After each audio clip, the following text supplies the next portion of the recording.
Hello again, it's Dr. T. And in this episode, we're answering the question, how does masculinity hurt men? In our string of podcast episodes around the issues of gender in particular. So we've already mentioned that men are socialized to be strong, powerful even.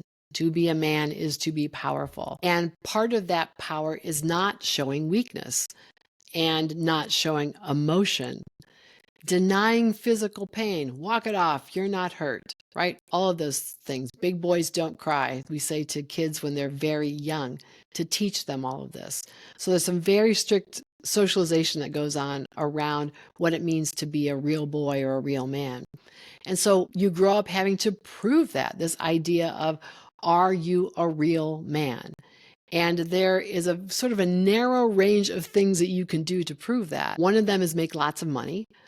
There could be contexts of strength to show that you are stronger than someone else, showing your power physically in other ways like fighting, sports, weightlifting, making your body as physically strong as possible, demonstrating some kind of social superiority like competing at work, for example.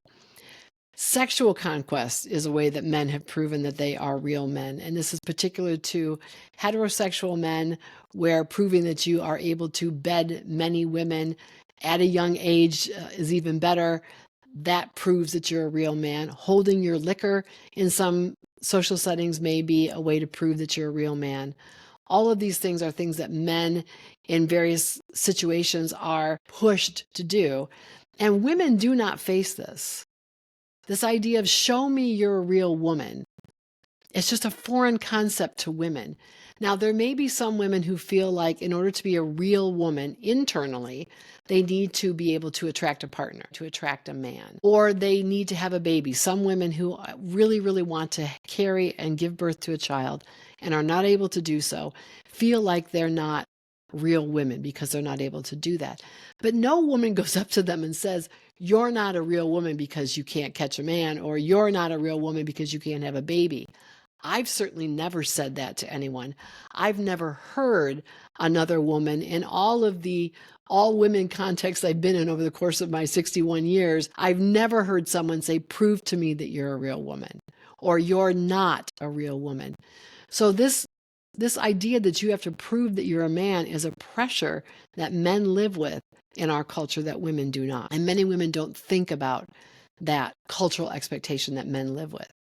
So they have to prove that they are real men, even beginning at a very young age, prove that they're real boys or masculine enough. And they face all kinds of pain if they don't. Derogatory names, they could get beaten up. Usually the names are insinuating that they're gay. So there's the homophobia that runs through this, or that they're a girl or a woman. That's the biggest insult you can say to a man, or to a boy. You run like a girl. You do X like a girl, right? You're crying like a girl. All of these things are insults. Equating a man to a woman in most cases is meant to be a put down to the man. So men have to prove that they're real men. They have to prove that they have power. And how do they do that? Well, sometimes it's by taking physical risks. So there's danger in that, proving that you're tough enough, aggressive enough to do something dangerous, do something that could cause harm to your body, but you're not afraid. You're proving you're a real man because you're not afraid to take those kinds of risks. I often think about this whole process as the King of the Hill games we used to play as kids, especially in the wintertime when the snow was mounded up from being plowed. And the game we would always play is someone would try to scramble to the top and keep everybody else from getting to the top.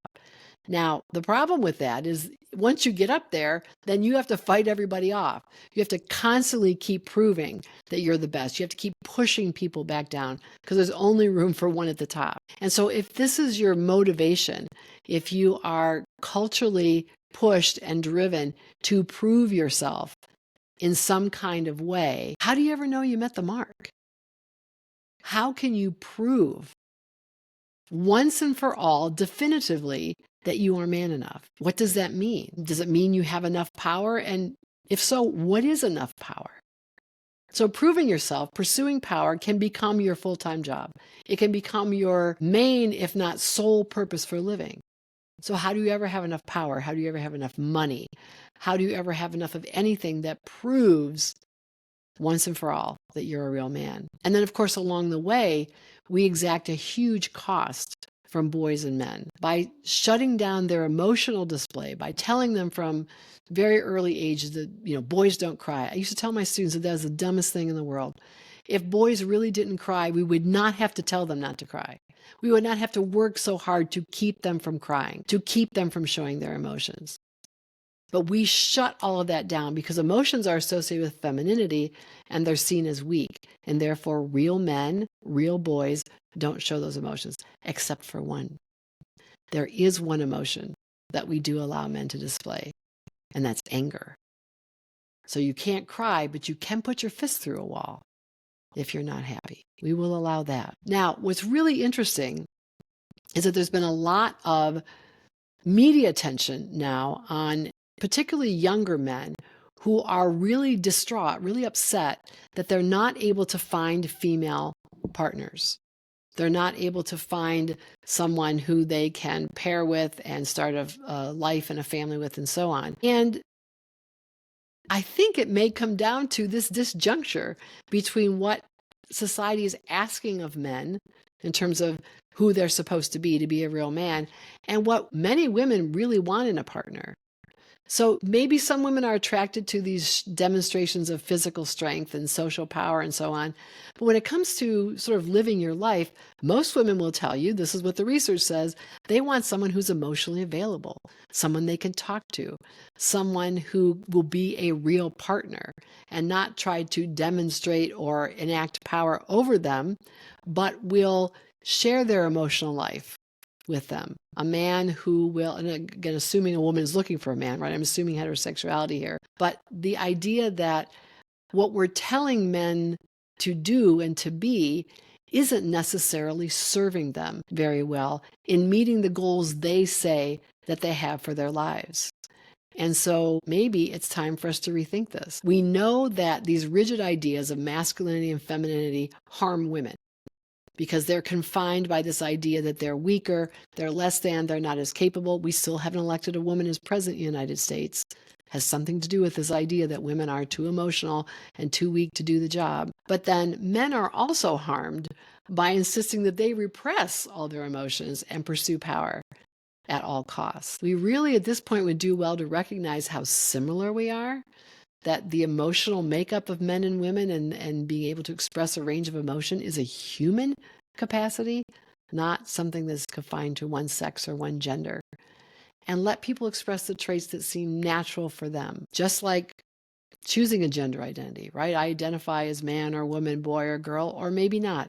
Maybe I'm fluid, I'm non-binary, I'm in the middle. I don't want to conform. I don't want to be pigeonholed. We have an opportunity now to create some cultural space for a wider range of choices. And we may find ourselves better off emotionally and in terms of our life satisfaction because of it.